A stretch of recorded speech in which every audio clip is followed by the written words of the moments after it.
When you live in a world of curated feeds, it can sometimes feel impossible to know what's real. Does that celebrity actually use this product? Does that all-star athlete really prefer that brand? Are these reviews from honest consumers? Are these comments even from real users? When attention is a commodity, almost everything can be commoditized. Finding those companies and people who are making genuinely great products while maintaining the values that you support is like finding a needle in an ever-expanding haystack. And when you are the company trying to stand out in that haystack, how do you gain the trust of customers to show that you are the real deal? We connect brands to their fans, but also we connect fans to each other. And the way that we do that, it's not based on any basic metrics. It's not based on how many followers somebody has. It's not about how much they bought from you as a brand. I think that is how we have attracted so many fantastic brands, is that we bring back this layer of true fans that has possibly been lost in the world of influencers and views. That's Amber Atherton, the founder and CEO of Zyper, a company dedicated to connecting the real users of real products to create a real community. It's a process that leverages the oldest marketing tactic in the book, honest word of mouth, and is based entirely on two key values that can define an organization inside and out: transparency and trust. There are always exciting things happening in the world of small business. The news that grabs the headlines, though, are always the highlights: the overnight successes, the billion-dollar IPOs, the massive exits. But just like your Instagram feed, that's never the whole story. Let's look deeper than the headlines and the press photos. Underneath all of that is the real work building something valuable and lasting. Don't get me wrong, I love crazy success stories and can be drawn into those big flashy tales just as much as the next person. But we all know that what's more important than the destination is how you get there. It's the struggles you have to overcome and the insights you learn along the way that make you who you are. So those are the stories we're telling. It's raw, it's honest, and maybe it's exactly what you need to hear. I'm Hillary Georgie, and this is The Journey. Growing up, Amber was a curious kid. She was always trying to find the next big thing to learn, the next project to start, the next dream to dream. And she had an unquestionable will and drive that made it clear from day one she was going to be her own boss. Honestly, from a very early age, I wanted to be a businesswoman. I had these very clear visions of me being the CEO, and even though I'm not really sure what that was, but I remember being age 9 and kind of creating these business cards that sort of said Amber Atherton, CEO, Beverly Hills, New York, like zero geographical relevance. But I was very excited about this concept of being your own boss, even though I wasn't really sure what it entailed. Her parents nurtured that entrepreneurial spirit, and their work took Amber all over the world, spending most of her younger years in the fast-paced environment of Hong Kong. It was an amazing place to grow up, and we moved around a bit to some other countries with my parents' work, and all of that was like an amazing cultural education of just never really living in the same house for more than a few years, moving schools a lot. There was a lot of like fast adaptation that I think is actually sort of unwittingly served me quite well being an entrepreneur. By age 10, Amber's dad had taught her a few lessons in coding, knowledge that she used to start and manage an Amazon affiliate website where she sold books and CDs. It was those types of activities, the lemonade stands of the online world, that she chased her whole childhood. When I was 16, I started a blog. I was at school in the UK and I was living in Hong Kong, so like an overseas border. And I started buying jewelry in Hong Kong. And I'd buy all this sort of fashion jewelry and I take photos of it on my friends. And this was in like 2015, 16. And I'd write about it on the blog, and then people would email me to buy the jewelry. Quickly realized that jewelry has a pretty amazing margin, and this was quite cool. And next thing I know, I had other jewelry designers emailing me asking if they could be featured on this blog, and which, by the way, was called My Flash Trash. So I think that probably gives away that I was 16 when I started that. But I didn't know what it was really going to become. What began as a side project for fun and a little extra cash grew into a niche community with Amber right at the center. From starting it in my dorm at school, eventually it was Europe's biggest jewelry marketplace at one point. We had almost 300 designers on there. We highlighted all of them on our blog. We had celebrities from like Kate Middleton to Kim Kardashian buying and wearing the jewelry from these designers. So it became a kind of cool, culty thing from London. It was all through very early forms of influencer marketing and content marketing. And it went through a few evolutions, and we had a few acquisition offers. And in the end, we ended up deciding to merge with a Chinese manufacturing group. So they sort of took over the business. Amber felt her interest in My Flash Trash slipping away and saw that merger as a greatly timed opportunity to experiment with her true passion, people. It almost had been my business school. I dropped out of university after like 2 months. So building that business, I learned so much. I think I kind of got to the point where I knew it wasn't going to be as big as I wanted it to be. I think we'd gone down a route with the business that made it more like a jewelry manufacturing company. And actually what I was always very passionate about was the social element to commerce. I was much more interested in social psychology and content marketing and community building than I ever really was in retail or design. Those interests and her experiences at My Flash Trash spun into a new idea, one that focused on acquiring customers through community. One of the things that I noticed in the jewelry business was we had really cool customers. They weren't celebrities, they weren't influencers, but these customers had, maybe they ran an art gallery, or maybe they were a pastry chef, and they had really cool social media profiles, and they were buying our jewelry and they were posting about it. And I was like, we should do a better job of identifying who these people are. So I started coming up with a very rudimentary algorithm that would identify our customers who were like the top fans of the brand. I essentially started reaching out to them to become part of our community. And within that community, we were featuring different fans of the brand every month. It was called the Charm Gang, and it became a real like friendship group around the brand. And at that point, someone from Nike reached out to me and said that they'd come across the hashtag Charm Gang community on Instagram. And, what was it? What were we doing? Would I be willing to share some learnings? And it was through that process that I realized, like, wow, every business has this problem where they know who their customers are. They know kind of what influencers they want to work with. But most companies don't know who the everyday consumers who are fans of the brand, who are very powerful in keeping your brand relevant. So that's when I realized this is a really big problem that needs to be solved. And I think I'm the best person to really have a crack at creating a solution. After the break, Amber shares why creating a community of fans is so valuable, how she strives to reflect those same values internally at Zyper, and how those two pillars of trust and transparency guide it all.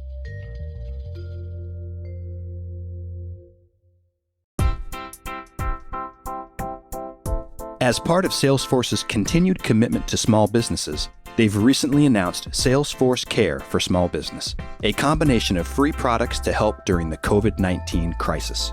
New customers will get 3 months free access to out-of-the-box CRM Salesforce Essentials and Analytics Solution Tableau, as well as 6 months free access to collaboration tool Quip. Now, more than ever, small businesses need the right tools to connect with their customers. Salesforce is here to help. To learn more, visit salesforce.com/thejourney.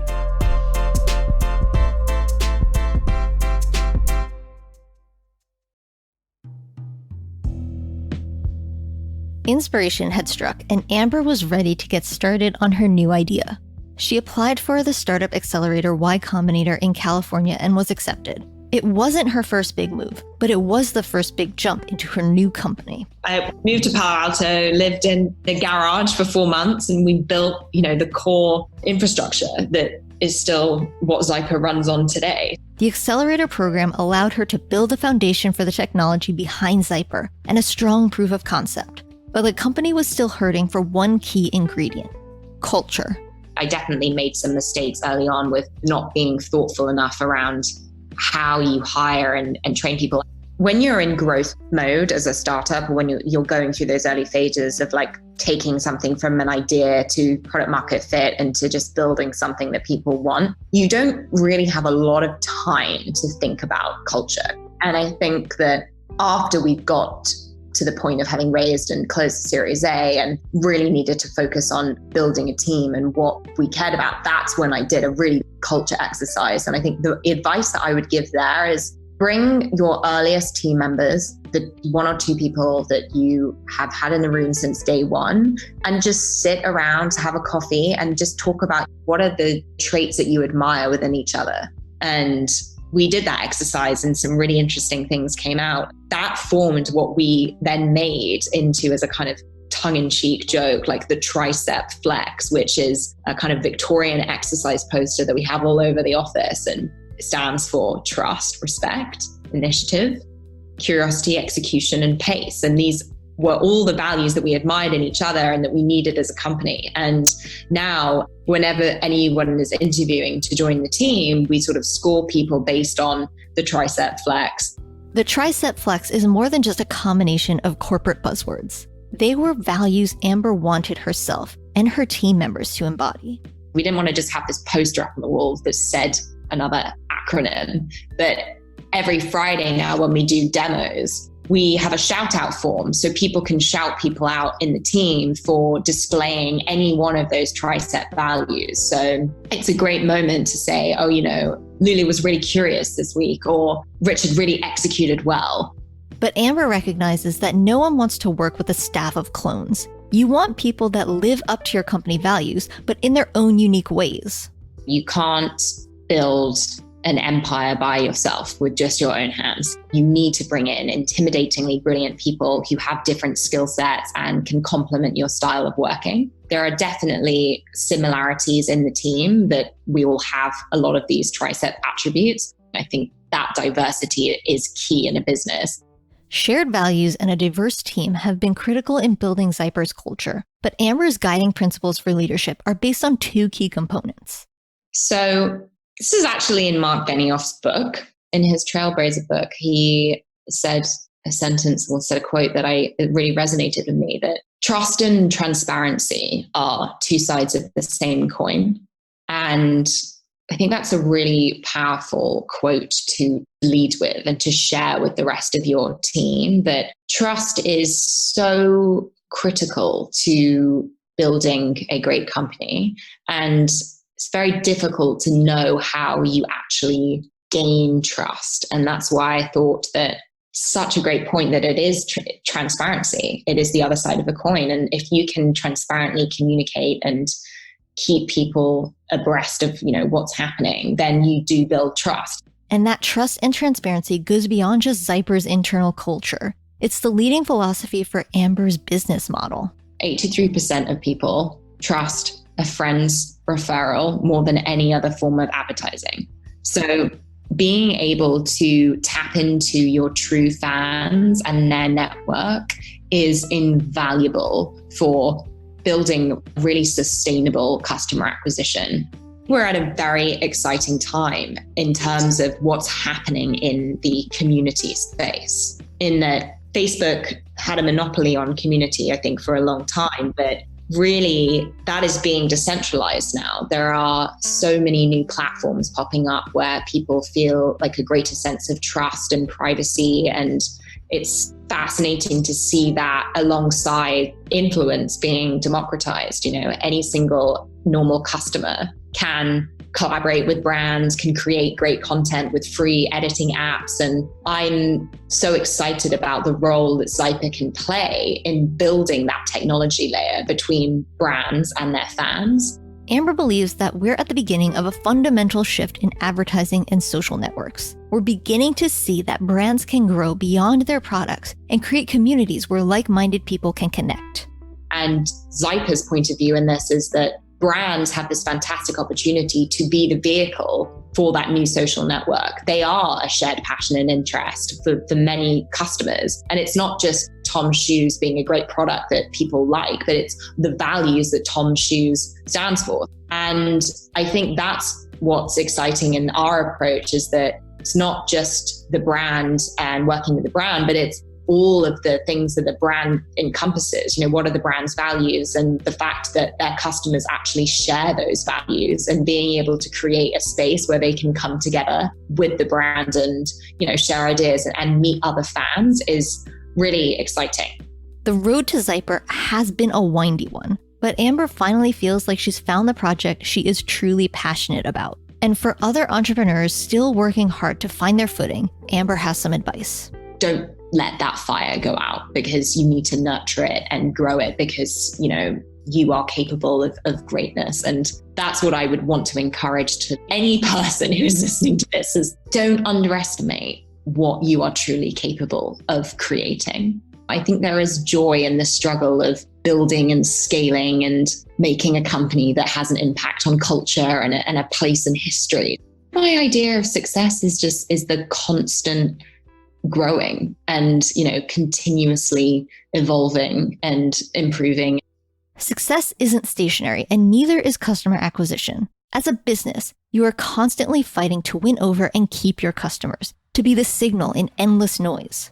Creating a community where your fans can thrive and where you can learn more about your customers' needs is how you stay relevant. But that community, like any community, will only last if it's built on trust. Or, as author Stephen Covey puts it, trust is the glue of life. It's the most essential ingredient in effective communication. It's the foundational principle that holds all relationships. So whether it's your base of customers who want to know that your product does what you claim, or whether you're like Amber building a culture where the mission is the guiding light, you have to live in truth, because actions speak louder than words. Because remember that trust is earned and can disappear in an instant. So nurture it into that essential glue and see how far it can take you.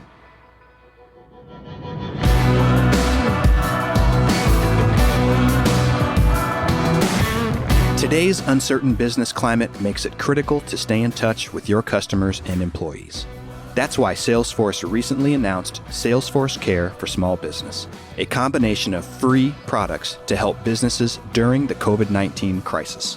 New customers will get 3 months free access to out-of-the-box CRM Salesforce Essentials and analytics solution Tableau, as well as 6 months free access to collaboration tool Quip.